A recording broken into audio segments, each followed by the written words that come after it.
सक्ता कर्मणे विद्वांसो यथा कुर्वन्ति भारत कुर्यात् विद्वाൻ തഥാ സക്ത ചികീർഷൂർ ലോകസംഗ്രഹം. ഭഗവത്ഗീത 3-ാം അധ്യായം കർമ്മയോഗത്തിലെ 25-ാമത്തെ ശ്ലോകമാണിത്. അല്ലയോ അർജുന, ഒരു അജ്ഞാനി ഈ ലോകത്തിൽ സക്തനായിട്ട് എപ്രകാരം കർമ്മം ചെയ്യുന്നുവോ അതുപോലെ ഒരു ജ്ഞാനി അസക്തനായിട്ട് ലോക നന്മയെ മുൻനിർത്തി കർമ്മം ചെയ്യുന്നു. ഇതാണ് ഈ ശ്ലോകത്തിന്റെ സാരം. നമ്മൾ എല്ലാവരും അവരവരുടെ കർമ്മരംഗത്ത് അതീവ താല്പര്യത്തോടെ പ്രവർത്തിക്കുന്നുണ്ട്. ഒരു സാധാരണ മനുഷ്യൻ കർമ്മങ്ങളുടെ ഞെരുക്കങ്ങളിൽപ്പെട്ട് പിന്നീട് ക്ഷയിച്ചു പോകുന്നതാണ് നാം ഇവിടെ കാണുന്നത്.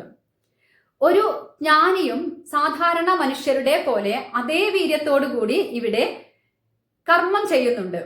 ഇവർ തമ്മിലുള്ള ഒരു വ്യത്യാസം എന്താണെന്ന് വെച്ചാല്, ഒരു അജ്ഞാനി അല്ലെങ്കിൽ സാധാരണ മനുഷ്യൻ തനിക്ക് വേണ്ടി ഫലാസക്തിയോടുകൂടി കർമ്മം ചെയ്യുന്നു. എന്നാൽ ഒരു ജ്ഞാനി ആസക്തി കൂടാതെ ലോകക്ഷേമത്തെ മുൻനിർത്തിക്കൊണ്ട് മാത്രം കർമ്മം ചെയ്യുന്നു. ഇതാണ് ഇവർ തമ്മിലുള്ള ഒരു വ്യത്യാസം. ഈ സൂക്ഷ്മമായ വ്യത്യാസം അതിന്റെ സാർവത്രികതയിലേക്ക് ശ്രദ്ധ തിരിക്കാത്ത പക്ഷം ഈ ശ്ലോകത്തെ ശരിയായ അർത്ഥത്തിൽ മനസ്സിലാക്കാൻ സാധിക്കില്ല.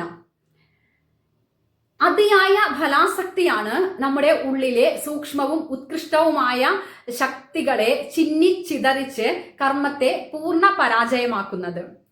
ജ്ഞാനിയായാലും കർമ്മം ചെയ്യുമ്പോൾ മനസ്സും ബുദ്ധിയും ആ രംഗത്ത് പ്രവർത്തിക്കേണ്ടതായിട്ടുണ്ട്.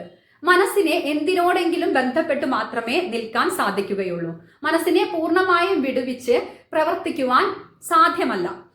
അതുകൊണ്ട് ഇവിടെ മനസ്സിനെ വിടുവിക്കുക, അതായത് ശക്തി കൂടാതെ എന്ന് പറഞ്ഞല്ലോ, ആസക്തി ഇല്ലാതെ എന്ന് ഭഗവാൻ പറഞ്ഞതിന്റെ ധ്വനി മനസ്സിനെ തെറ്റായതിൽ നിന്നും വിടുവിക്കുക എന്ന് വേണം മനസ്സിലാക്കാൻ.